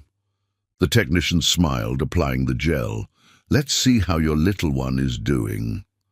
The room filled with the now familiar whooshing sound of their baby's heartbeat. But then, "Oh!" The technician's eyes widened as she moved the wand. "Well, this explains why your hormone levels were so high." Kaylee's heart raced. "What is it? Is something wrong?" "Nothing's wrong," the technician assured her, grinning. "But listen carefully." They did, and there it was, not one heartbeat, but two, slightly out of sync. "Twins," the technician announced proudly. "Two healthy babies, right on track for development." Kaylee's free hand flew to her mouth as tears spilled down her cheeks. Beside her, Isael had gone completely still. "Twins?" His voice was rough with emotion. "You're sure?" The technician turned the screen, pointing out two distinct shapes, two tiny hearts beating strong and fast. "Absolutely sure." "Congratulations, Mr. and Mrs. Chosen. You're having twin boys." "Boys, two of them." Kaylee looked up at Isael and found him staring at the screen with an expression of pure wonder she'd never seen before. His hand trembled slightly in hers. "I need—" He swallowed hard. "I need a moment." He stepped out of the room quickly, leaving Kaylee concerned until the technician smiled knowingly. "Don't worry. Dads often need a minute when they find out about twins. It's overwhelming in the best way." When Isael returned a few minutes later, his eyes were suspiciously bright, but his smile was radiant. He moved immediately to Kaylee's side, pressing a fierce kiss to her forehead. "Thank you," he whispered against her skin. for everything. The drive home was filled with a different kind of silence, one buzzing with joy and possibility. Isael's hand rested on her stomach the entire time, as if he couldn't quite believe their miracle had doubled. In the penthouse elevator, he finally spoke. "I need to tell you something." Kaylee's heart skipped at his serious tone. "What is it?" Instead of answering, he guided her to the living room couch, sitting close enough that their knees touched. "When I had Marcus draw up our marriage contract," he began slowly, "I thought I was protecting myself, creating a safe, controlled way to meet the board's requirements while keeping my heart locked away." She reached for his hand, offering silent support as he gathered his thoughts. "But you—" He lifted their joined hands to his chest, pressing them over his heart. "You didn't just meet the requirements. You didn't just give me an heir, now 2 heirs. You gave me back my ability to feel, to trust, to dot." He broke off, emotion making his voice rough. Kaylee felt tears building again as she understood what he was trying to say.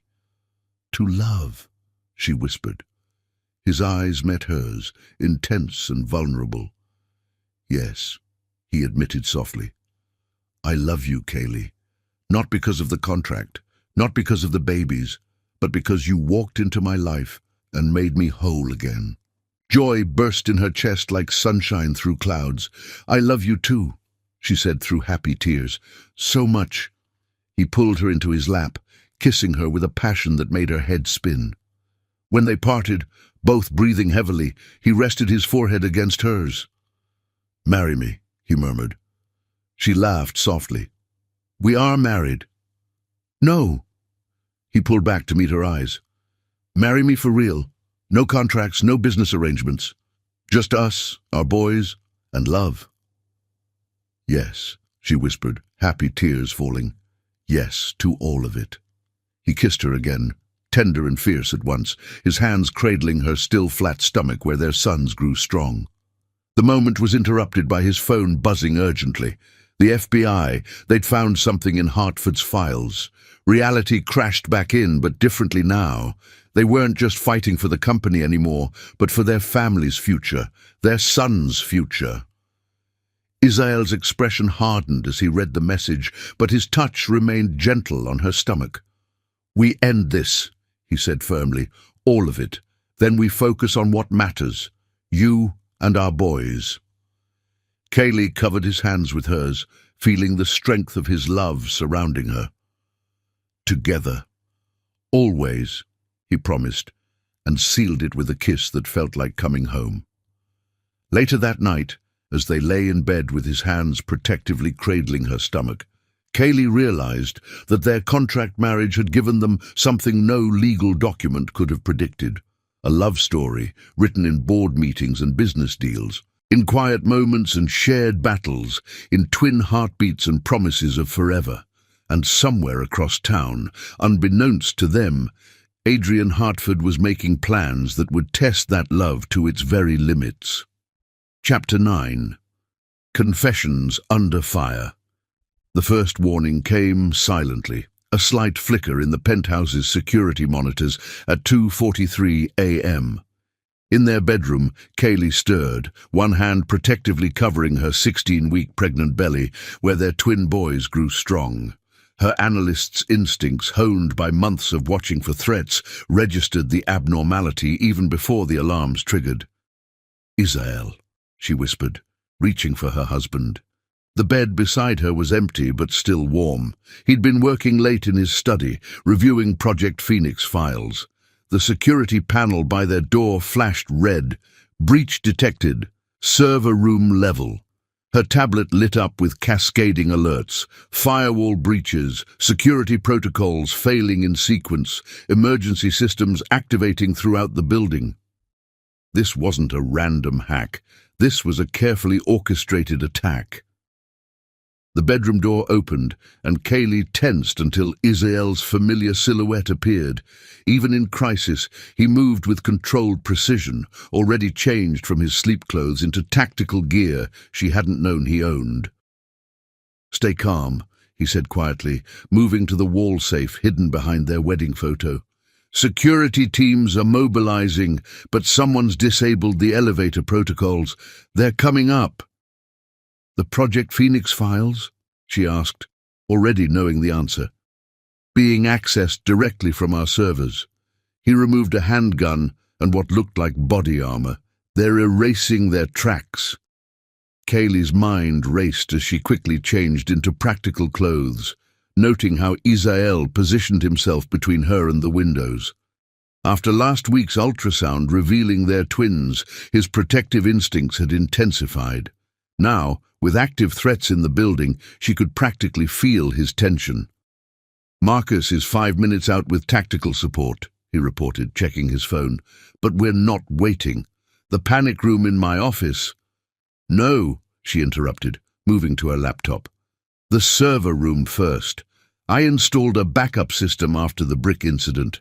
If I can't stop them erasing files, I can at least—" The lights died, plunging them into darkness, broken only by emergency strips along the floor. In the distance, they heard elevator machinery grinding to a halt. "They've cut main power," Israel said grimly. "Auxiliary systems in 10 seconds. Kaylee counted down in her head, using her laptop's light to gather essential drives and tablets. 8, 7, 6. At 3, her email pinged. The message preview made her blood freeze. "Adrian calling. Did you really think those twins were natural? Check the Project Phoenix fertility enhancement data.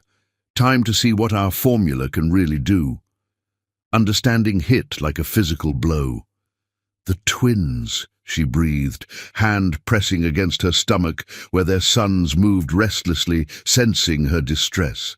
"They engineered—" "No!" Israel's voice was fierce as he pulled her close. "Those are our boys. Nothing they did." Footsteps in the hallway silenced him. Multiple sets, moving with military precision. "The office," he whispered. "Now." They moved silently through the penthouse's dark corridors, Israel's hand steady on her lower back. The emergency lighting cast everything in eerie red shadows, making the familiar space alien and threatening. Just as they reached his office door, the window at the end of the hall exploded inward. Black-clad figures repelled through, weapons raised. "Get down!" Israel shoved her through the doorway as bullets sparked off the wall. She rolled instinctively, protecting her stomach while scrambling behind his massive desk. More windows shattered. They were being breached from multiple sides. Through the chaos, she heard Israel returning fire, covering her position. The sounds echoed strangely in the darkness, punctuated by shouted commands and the crunch of broken glass. "Quite a security system you've installed, Chosen." Drake Morrison's voice cut through the noise as he stepped through the ruined window. "But then, you always did prefer to handle things personally." "Stay behind me," Israel ordered, positioning himself between Kaylee and the intruders. His voice turned arctic as he addressed Morrison. "You're under federal investigation. Your assets are frozen. What's left to gain?" "Everything." Morrison's smile was cold in the emergency lights. "The FBI has Hartford, yes. They've frozen our visible assets. But Project Phoenix?" He gestured to the armed men surrounding them. "This is just the beginning."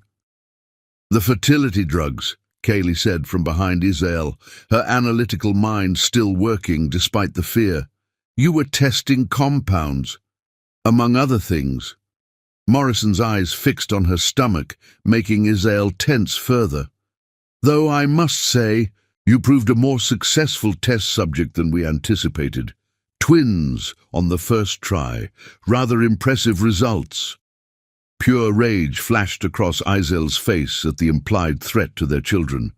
His gun never wavered from Morrison's chest, but Kaylee felt his other hand reach back, checking her position behind him. "If you've hurt them," he growled, every word promising violence. "Oh, the drugs are harmless enough," Morrison assured them. "Perfectly engineered to increase multiple births without side effects. Your sons are fine." His smile turned predatory. For now. The threat hung heavy in the air. Kaylee's mind raced through options, remembering the backup servers, the hidden files, the evidence trail she'd built over months. All they needed was time. Her hand found Israel's back, pressing twice. Their silent signal developed over months of boardroom battles. His slight nod was imperceptible to anyone else. "Why the elaborate scheme?" she asked, keeping Morrison talking. "Why not just a hostile takeover?" "Because normal methods don't work on him." Morrison nodded at Israel. "The Ice King, untouchable and unbeatable in business. But everyone has weaknesses. His was Adrienne, until she proved less useful than anticipated." "She was working with you from the start," Israel realized, voice hard. "Our entire marriage was a setup." "She had ambitions beyond being a CEO's wife," Morrison agreed, "though I must say her replacement has exceeded expectations." His eyes fixed on Kaylee again. "You've done what she couldn't, given him an heir, earned his trust, made him vulnerable." "You're wrong," Kaylee said quietly, her free hand finding Israel's back again. "Love isn't weakness." Morrison laughed. "No? Then why is the great Israel Chosen standing here with a gun he won't fire because he's terrified a stray bullet might hit his precious wife and unborn sons?" "Because," Israel's voice turned deadly soft, "he's waiting for his wife's signal." Kaylee squeezed his back twice, confirmation. In one fluid motion, she dropped and rolled right as Israel fired, hitting Morrison's shoulder just as the penthouse's sprinkler system activated. The sudden deluge caused chaos. Through it, she heard Marcus Chen's tactical team breaching from multiple entry points, their coordinated assault taking Morrison's men by surprise. "Kaylee!" Israel's hands found her in the confusion, pulling her up and against him. "Are you hurt?" "We're okay," she assured him, guiding his hand to her stomach where their sons kicked vigorously, agitated by the excitement. "All of us." His arms tightened around her, one hand spanning her belly protectively, while the other kept his weapon trained on Morrison as FBI agents secured him. "I thought," his voice was rough with emotion, "when I saw them threatening you and our boys." She pressed her fingers to his lips. "You protected us, like always." His eyes searched hers, intense, even through the falling water. "I love you," he said fiercely. "Contract or no contract, manipulation or no manipulation, what I feel for you is real." "I know," she whispered, rising on tiptoes to kiss him softly. "I've always known." One of the twins kicked particularly hard, making them both laugh despite the tension. Even in chaos, their sons reminded them of what really mattered. Marcus approached, looking apologetic despite his tactical gear. "Building secure. We found the server room team, Hartford's personal security. They were trying to destroy evidence." "Trying?" Kaylee asked. Marcus smiled grimly. "Your off-site backups proved very useful. The FBI has everything they need now." Israel's arm tightened around her waist. "And Adrienne?" "In custody as of 10 minutes ago. Picked up, trying to board a private jet to Singapore." Relief made Kaylee's knees weak. It was over. Finally. Truly over. "Take me home," she whispered to Israel. "Not here, the house in the Hamptons. I want peace for a while." He pressed a fierce kiss to her temple. "Anything you want. You and our boys are all that matters now." Later, in their secure SUV heading east out of the city, Kaylee curled into Israel's side.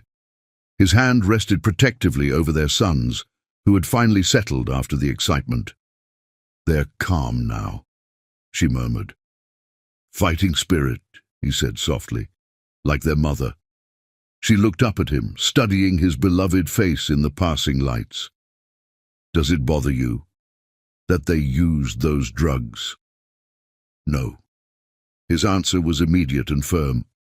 "They may have engineered the timing, but these boys are ours. Every kick, every heartbeat, every moment of joy they've brought us. That's real. That's ours." As dawn broke over the horizon, painting the sky in shades of hope, Kaylee felt their sons move again. Gentle now, peaceful. Whatever Morrison and Adrienne had planned with their fertility drugs, they'd failed in one crucial way.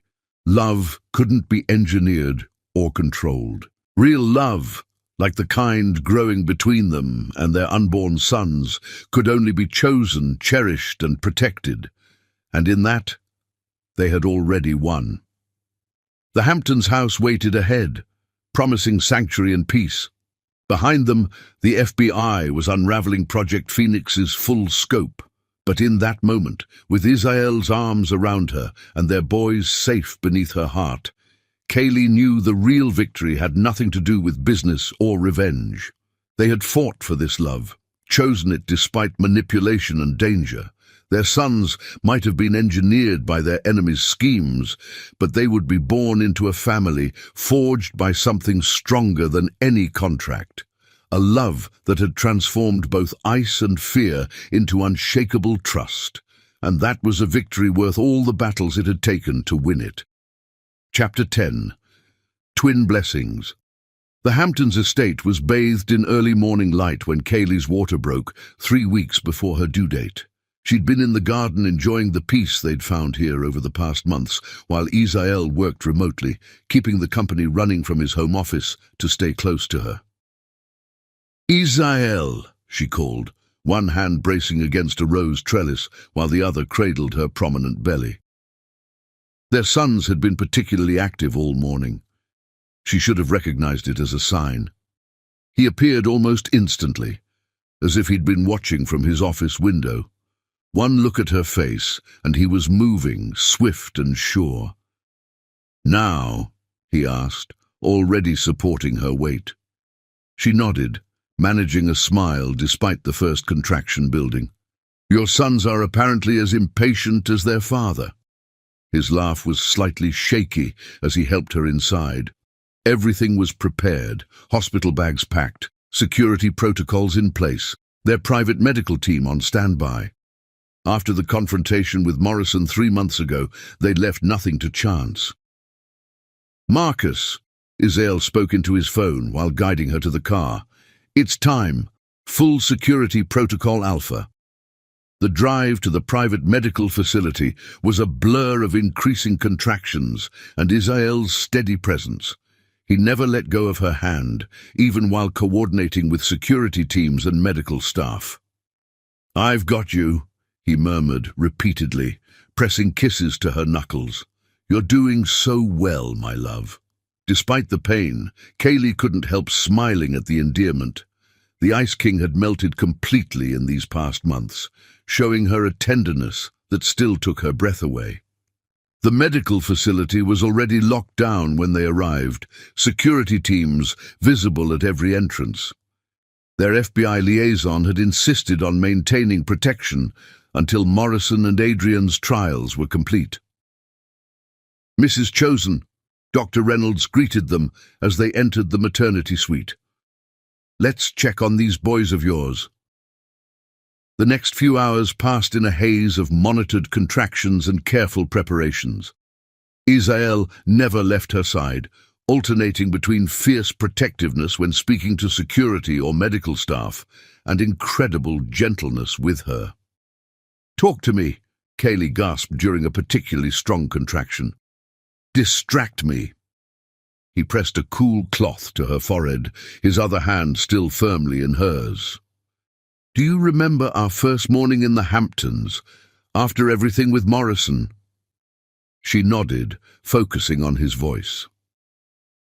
"You were standing on the beach at sunrise," he continued softly, "wearing my shirt over your swimsuit, hand on your stomach, looking so peaceful.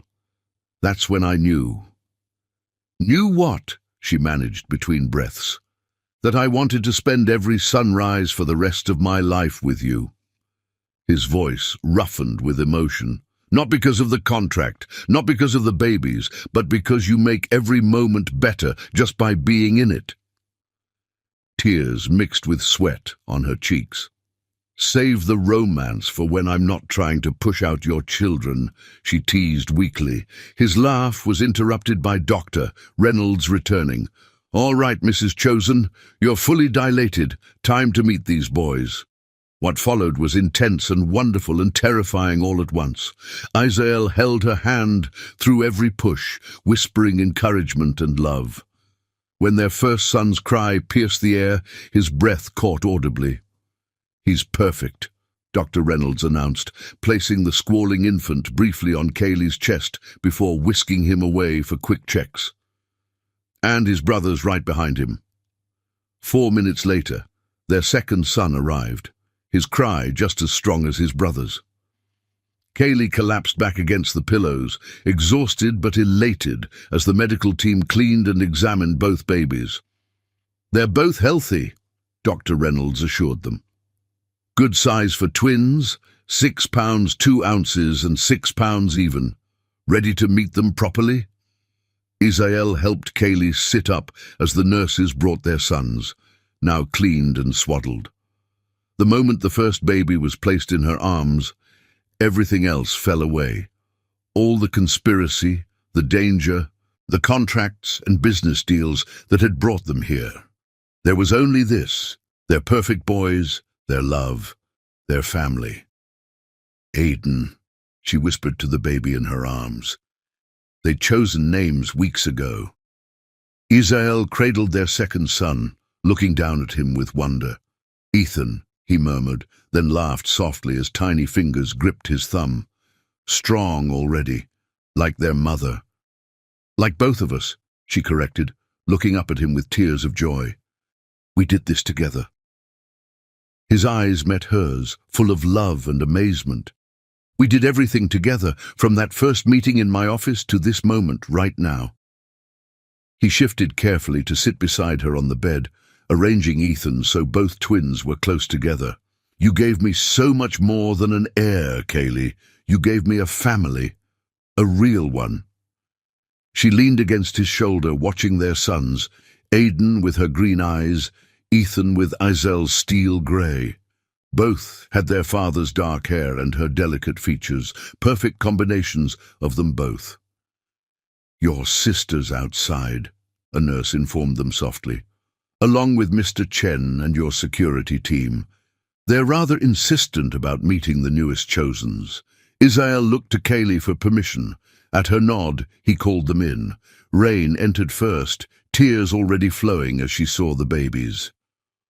"Oh, big brother," she whispered, moving to kiss Isael's cheek before gently touching each nephew's tiny hand.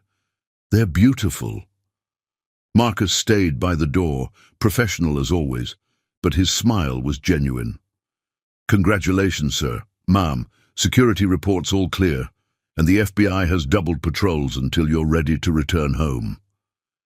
"Thank you, Marcus," Isael said warmly, "for everything." Their friend, for he had become that through all they'd faced together, nodded in understanding. As their small circle of trusted people took turns holding the twins, Kaylee watched Isael. He never moved far from her side, his attention constantly split between their sons and her comfort.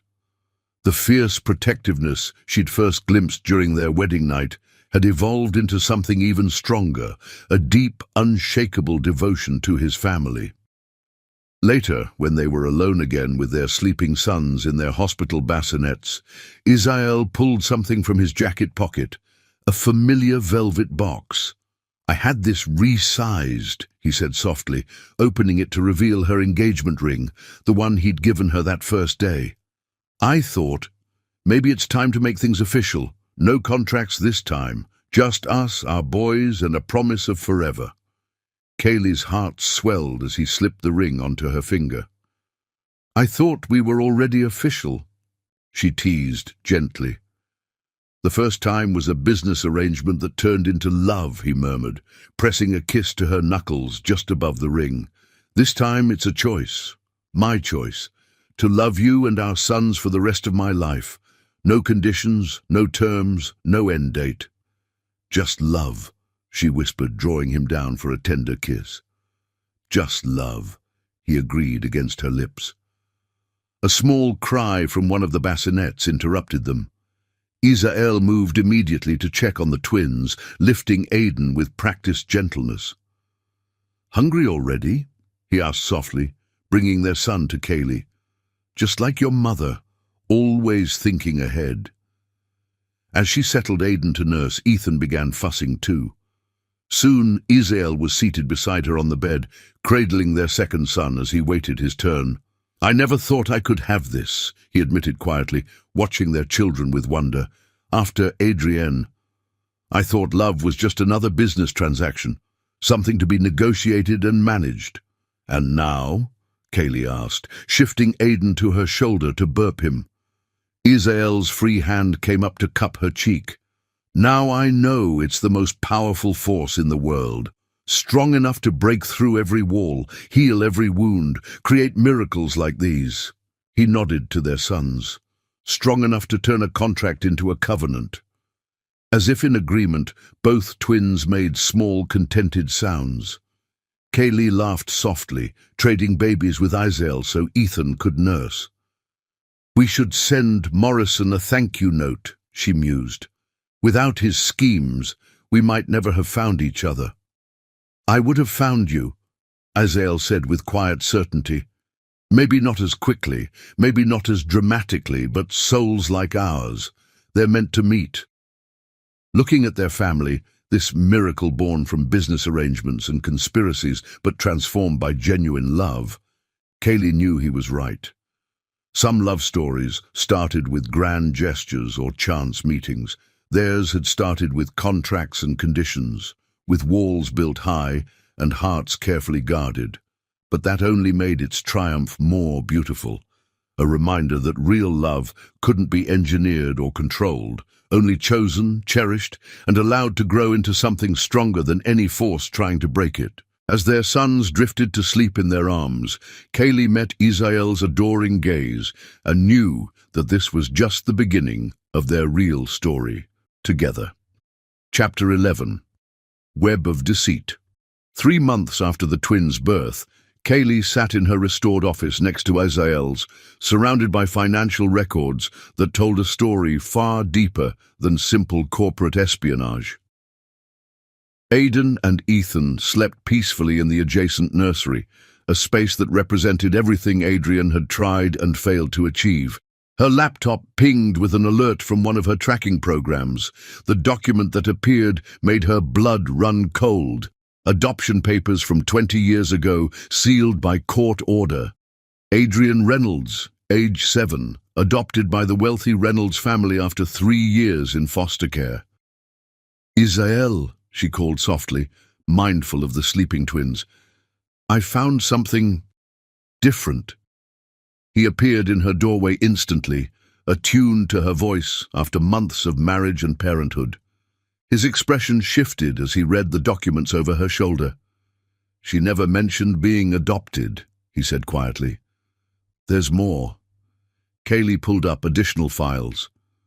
The Reynolds were major shareholders in a fertility clinic chain. They adopted Adrienne after failed IVF treatments. She highlighted a particular section. "What's the clinic's name?" "Phoenix Medical Group." Understanding dawned in Isael's eyes. Project Phoenix wasn't just about corporate takeover. No. Kaylee brought up more records. "Look at these incorporation papers for Morrison's shell companies. They're dated 3 years ago, before you even met Adrienne. But the witness signatures, these are dated exactly 1 week after the Reynolds fertility clinic chain went bankrupt," Isael noted, leaning closer to read. "After failing FDA approval for experimental treatments. Treatments designed to guarantee multiple births." Kaylee's hand moved protectively toward the nursery where their sons slept. Adrienne wasn't just working with Morrison for money or power. This was personal. Isael sank into the chair beside her desk, running a hand through his hair. "She approached me at that charity gala. Said it was coincidence. It wasn't." Kaylee's fingers flew across the keyboard, connecting more dots. "The Reynolds lost everything in the clinic bankruptcy, but Adrienne had already made connections through their social circle. She knew you were looking to expand Chosen Industries into medical research. The perfect target. Isael's voice held a mix of anger and something like pity. A company with resources to fund research, a CEO she could manipulate through marriage. But it went deeper than that. Kaylee pulled up psychological evaluations from Adrian's childhood. Look at her adoption interviews, every foster home, every potential family. She was obsessed with proving her worth through success. The Reynolds chose her because she was already exceptional at 7. Top grades, perfect behavior. The perfect daughter to replace the children they couldn't have, Isael realized. And when their fertility empire collapsed, she decided to rebuild it herself, but bigger, more ambitious. Kaylee brought up more files. Morrison wasn't just a business partner. His mother ran one of the Reynolds clinics. He understood Adrian's drive to prove herself, to fix what her adoptive parents had lost. Her laptop pinged again. An email from an encrypted source. The message was simple. Family isn't about blood. You of all people should understand that, Adrian. She's monitoring our searches, Kaylee whispered. She wants us to know. Before Isael could respond, her computer flooded with documents, private journals, medical records, research notes spanning decades. My parents chose me because I was perfect. Adrian's voice came through their office speakers, making them both tense. Then they lost everything trying to help other families have perfect children, but they were thinking too small. Security teams burst in, tracking the signal, but Adrian continued. Project Phoenix isn't just about fertility drugs or corporate takeover. It's about control, the power to give or withhold the one thing everyone wants, family. Her laugh was bitter. You think you won because you have your perfect twins. Those boys are just the beginning. Our formula works, and soon every desperate couple, every failing fertility clinic, every adoption agency will come to us. Isael moved to the nursery door, positioning himself protectively as Marcus and his team swept the offices. Kaylee followed, needing to be close to their sons. You don't understand family at all, she told Adrian's disembodied voice. It's not about perfection or control. It's about love. Love, Adrian scoffed. Love is weakness. Look what it did to my parents, bankrupted by their love for potential children. Look what it did to the great Isael Chosen, melted by a contract wife and engineered twins. You're wrong, Isael said quietly, deadly. Love made me stronger, made us stronger. The twins stirred, perhaps sensing the tension. Aidan's small whimper had both parents moving instantly to comfort him. How touching, Adrian's voice dripped sarcasm. But while you're playing happy family, our research continues. Those backup files you think are safe? Check again. Kaylee rushed to her computer, finding entire servers wiped clean. But something felt off. Wait, she said suddenly. These deletion patterns, they're familiar.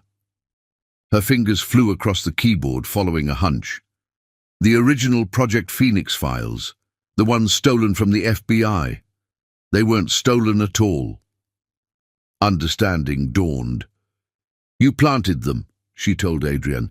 Let them be stolen so we'd focus on recovery while you launched something bigger. Very good, Adrian purred. I trained as a financial analyst too, remember? Before the Reynolds lost everything. I know how minds like yours work. But Kaylee was already tracing the real data trail, using skills she'd developed over months of cat-and-mouse games. The new research facilities, the mass production plans, they're not in Singapore. Kaylee, Isael warned, recognizing her tone. They're right here, she continued, triumph in her voice. Hidden in plain sight, the old Reynolds Clinic buildings, converted under shell company names so obvious no one looked twice. The silence on the speakers was deafening. That's why you're making this personal, Kaylee pressed her advantage. Because in a few minutes, FBI teams will raid those facilities. Your parents' legacy, your life's work, all exposed. You understand nothing, Adrian hissed. Those clinics were my home, the only place I ever belonged, and you, with your perfect little family, had to fight for every bit of it, Kaylee interrupted firmly, against your schemes, your manipulations. But that's the difference between us, Adrian. I chose love. You chose control. Control is the only thing that lasts, Adrian's voice turned cold. But don't worry, you'll understand soon enough, when your perfect twins start showing unexpected effects from our treatments, when every mother who wants guaranteed multiples comes begging for our formula. It's over, Isael cut in, his voice pure ice. FBI teams are moving now. Morrison's already in custody. Even James Hartford is cooperating. James? For the first time, Adrian's composure cracked. He knows what this means to me. He knows you used him, Kaylee said quietly. Like you used everyone. Because you never learned the real meaning of family. The speakers went silent. Moments later, Marcus received confirmation. Adrian had been arrested trying to destroy evidence at one of the clinic sites. In the sudden quiet, Ethan began to fuss. Kaylee lifted him gently, breathing in his sweet baby scent as Isael cradled Aiden. She actually pitied us, she said softly, thought love made us weak. She never understood. Isael pressed a kiss to Aiden's dark hair. Real family isn't about perfect children or guaranteed results. It's about this. Choosing each other every day, through every battle.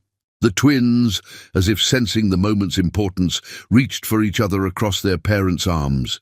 Even at 3 months, their bond was obvious, not because of engineered genetics, but because of the love that surrounded them from conception. We should help her, Kaylee said suddenly, not legally. She has to face consequences, but she needs to understand about family, about love. Isael studied her with tender amazement. This is why I love you. Your heart stays open even after everything. Our boys deserve to know that story, she replied. How love transformed a business contract into a real family. How their Aunt Rain welcomed me instantly. How Marcus became more than just an employee. And how their mother's brilliant mind and beautiful heart melted the Ice King completely. Isael added softly. As their sons drifted back to sleep, safe in their parents' arms, Kaylee reflected on Adrian's words about perfect families. She hadn't understood. Perfection wasn't in genetic engineering or guaranteed outcomes. Perfection was in these moments. Twin boys created by science, but nurtured by love, a marriage arranged by contract but sustained by choice, a family forged in conspiracy's fire but tempered by unwavering trust. And as FBI teams dismantled Project Phoenix's facilities, as Adrian faced the ruins of her controlled world, true family love had proved itself once again the most powerful force of all. Chapter 12. Full Circle. 1 year after the twins' birth, Kaylee stood in Isael's office, their office now, watching the sunrise paint the city skyline in shades of gold. Behind her, framed photos covered one wall, the twins' first Christmas, their family vacation in the Hamptons, candid moments of Isael with their sons. The Ice King had become the most devoted father, his transformation complete. The door opened and Isael entered. Impeccable in a charcoal suit, but with a stuffed dragon peeking from his pocket. Ethan's favorite, apparently smuggled into his jacket during morning cuddles. "The boys?" she asked, smiling at the toy. "Safe with Rain at home. Security confirmed." He moved to kiss her softly. "Ready for this?" Before she could answer, Marcus appeared in the doorway. "She's here." Adrian Hartford sat in the conference room, designer clothes unable to hide the strain of a year in custody. Her perfectly manicured nails drummed the table as she waited, flanked by FBI agents. "Remember," Isael murmured as they approached. "She'll try to manipulate us. That's all she knows." Kaylee squeezed his hand. She doesn't know us at all." They entered together, united and strong. Adrian's eyes narrowed at their clasped hands, at the obvious love between them. "Well," she said smoothly, "isn't this cozy, the happy family?" "Why are you here, Adrienne?" Isael's voice was ice. "Your lawyers said you had information about Morrison's plans. Straight to business." Adrian smiled coldly. "Some things never change, though clearly some things do." Her gaze raked over Kaylee. The Ice King melted by love. Who would have thought? "The information," Kaylee prompted firmly. "About the stolen formulas." "Ah yes, Project Phoenix." Adrian leaned forward. "Did you really think it was just about fertility drugs? About giving you twins to secure the succession?" "We know it was bigger," Isael stated. "Mass production, illegal compounds." "Testing," Adrian corrected. "Your precious sons were just the beginning. We needed to prove the formula worked, that it could guarantee multiple births. Think of the market. Desperate couples, fertility clinics, surrogate agencies. Human experimentation," Kaylee finished, disgusted, "without consent or oversight. For a greater purpose." Adrian's mask slipped, showing real conviction. "Do you know how many families we could help? How much money there is in guaranteed multiple births?" "At what cost?" Isael demanded. "Using my company, my marriage, my children as test subjects." "Using everything available," Adrian shot back. "Like you taught me, the Ice King, remember? Everything is a transaction, everyone has a price." "You're wrong." Kaylee's voice was quiet but firm. "Love isn't a transaction, family isn't a commodity, and Isael was never what you thought." "No?" Adrian laughed bitterly. "Then why did he marry me? Why did he marry you? Contracts, conditions, carefully negotiated terms." "Because you taught me to fear love," Isael interrupted, "to treat it like business. But Kaylee—" He looked at his wife, eyes softening. "She taught me to trust it instead." Adrian's composure cracked slightly. "How touching, but irrelevant. Morrison has the formulas. Production starts next month in Singapore. By the time your FBI friends find the facility, it'll be too late." "You mean this facility?" Kaylee pulled up documents on the conference room screen. "The one FBI teams are raiding right now, or these?" More documents appeared. Every shell company, every hidden account, every connection between Morrison, Hartford Global and Project Phoenix. "Impossible," Adrian whispered. "Those records were encrypted." "You forgot who you're dealing with," Isael said coldly. "My wife isn't just the mother of my children. She's the best financial analyst in the business, and unlike you, her loyalty can't be bought." "We found everything," Kaylee confirmed. "The original conspiracy with Morrison, the long-term plan to infiltrate chosen industries, the illegal research, the unauthorized trials, all of it." "Morrison's been arrested at the Singapore facility," Marcus added from the doorway, "along with James Hartford and their entire research team." Adrian's face went pale. "You don't understand. I needed this. James, he's leaving me. The company's failing. I need my help," Isael finished. Understanding dawned. "That's why you're really here. Not to share information, but to ask for help saving Hartford Global." "You owe me that much," she said desperately. "After everything we shared." "I owe you nothing," Isael stated firmly. "What we shared was a lie. Every moment, every promise, all part of your scheme with Morrison." "And now," Adrian's eyes turned calculating again, "you'll let Hartford Global fail? Think of the stockholders, the employees." "Already handled," Kaylee interjected. "Chosen Industries is acquiring the legitimate parts of Hartford Global. The employees are protected. The illegal research facilities will be converted to proper medical research centers." She smiled slightly, focusing on ethical fertility treatments, ironically. Adrian stared at them, seeing at last what she'd never understood. True partners, stronger together than any scheme or manipulation. "Take her back to custody," Isaelle told the FBI agents. "We're done here." As Adrian was led out, she paused. "You really love her, don't you? This wasn't just another contract." "No," Isaelle agreed, pulling Kaylee close. "This is everything you never understood about love. It's not a weapon or a weakness. It's strength, choice, trust, and family," Kaylee added softly, thinking of their sons at home. Adrian's shoulders slumped in genuine defeat as she was led away. Not from the legal consequences, but from finally seeing what she'd never had: real love, freely given and returned. Later at home, Isaelle and Kaylee lay on a blanket in their garden, watching their sons play. Aiden was attempting his first steps, while Ethan crawled determinedly after butterflies. "Happy?" Isaelle asked softly, pulling her closer.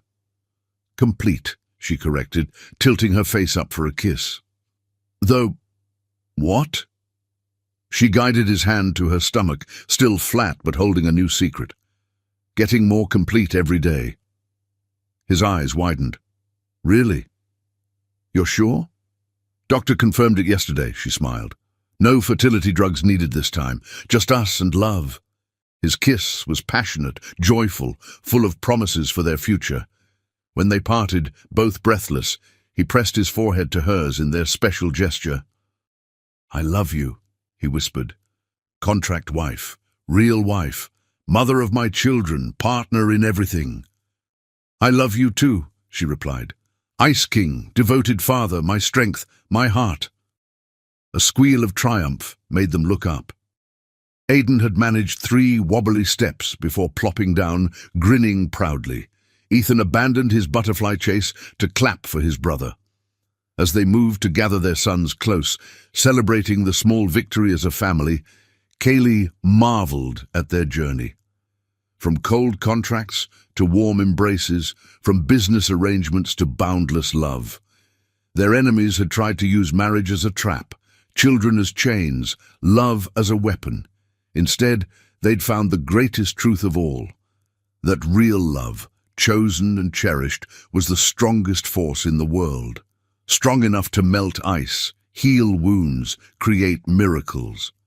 And as the sun set on their perfect moment, painting the garden in shades of promise, Kaylee knew their story was really just beginning, for love, real love, had no ending at all. Subscribe if you liked.